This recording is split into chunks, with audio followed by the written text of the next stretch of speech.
Hello, everyone, and welcome to week 7. You will notice today that the lecture is going to be a little bit short, and I'll explain why in a second. Let me share my screen here.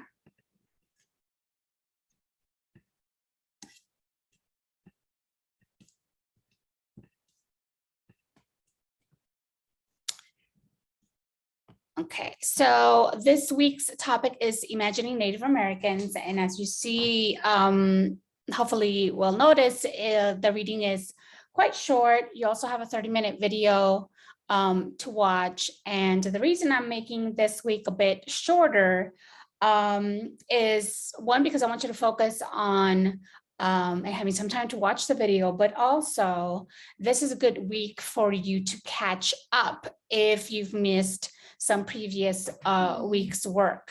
Now I've gotten some questions about where to find the previous week's lectures. And so here you see, if you go to the pages section on our Canvas page, you will arrive to a page that looks like this. So it'll have whatever the current week is on there. That's what's going to pop up for you. But you see this button here that says view all pages. If you click on that, then you'll see this screen over here on the right, and you will see listed all of the previous pages, week's pages listed here. So you can click on any one of these, and once you click on that one, it'll take you to whatever that week's page looks like, and that it'll include that week's announcements, the readings for that week, any videos you had to watch, the recording of the lecture for that week, as well as the slides for that week. So you can find all of the information for each week if you go to pages, view pages, and click on whatever week you desire to go back to. Okay, so hopefully that's a little bit clearer. And that way, if you have been gotten behind on the material, or there have been some weeks that you haven't been able to keep up, you have some time this week to go back and catch up on anything that you might have missed. And I want you to be able to have some time to do that, to also prepare for the midterm quiz, which will take place next week during week 8. Okay, so this is sort of week 7 is sort of catch up time, get prepared for the midterm quiz, as well as see the material for this week. Okay, so the reading begins by introducing the idea of cultural citizenship.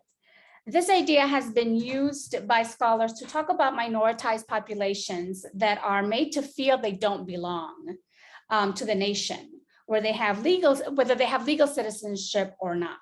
The reading talks about unequal spaces of belonging, where those that are quote unquote othered are made to feel they don't belong, while the dominant group always experiences the conditions of cultural belonging.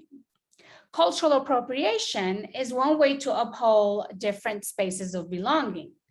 However, scholars have also talked about this concept of cultural citizenship to include the strategies subordinated groups in order to create spaces of belonging for themselves.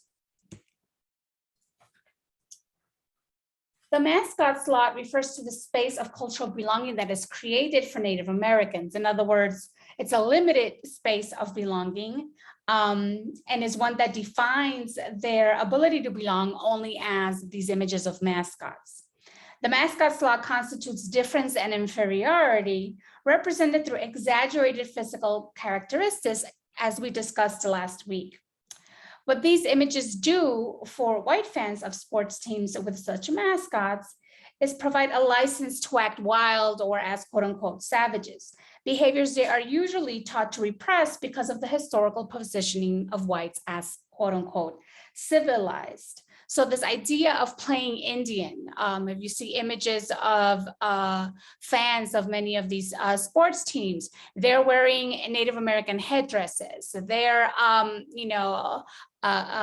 chanting certain kinds of things. They are making movement with their hands as if they're, using a tomahawk and so on. So this is all a behavior that typically is ascribed to Native Americans and is stereotypical kind of way. But it allows white folks to sort of embody their image of Native Americans and gives them sort of this freedom, this license to express themselves in quote unquote wild or savage ways that otherwise isn't considered appropriate behavior for them. And we talked a little bit about, when discussing African-American imagery, on how white masculinity is constructed in contrast to Black male slaves. So this is sort of another version of that.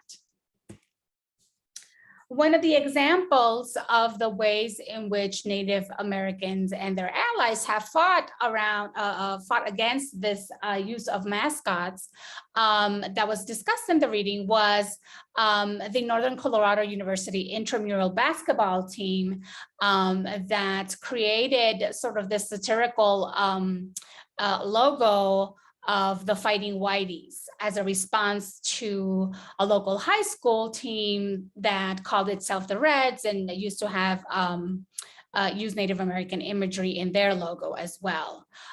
So they created this logo and this label of Fighting Whiteys for their team as a way to raise awareness about the problem with Native mascots, and also to raise funds. They sold merchandise with this logo and were able to create a scholarship using the funds they raised from selling this merchandise.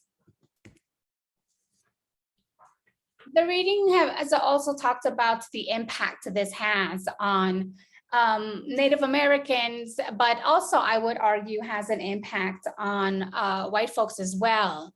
You see here this image, on the left side of the image, you see an individual who is going to or has come back from a powwow and is in full Native dress. And when he runs into the two presumably white individuals on the right, their response is, "Way cool outfit. So which are you, a sports team mascot or a Disney character?" And so in a somewhat satirical comical version of a cartoon, you really see the gist of what the argument is here around using a Native American images.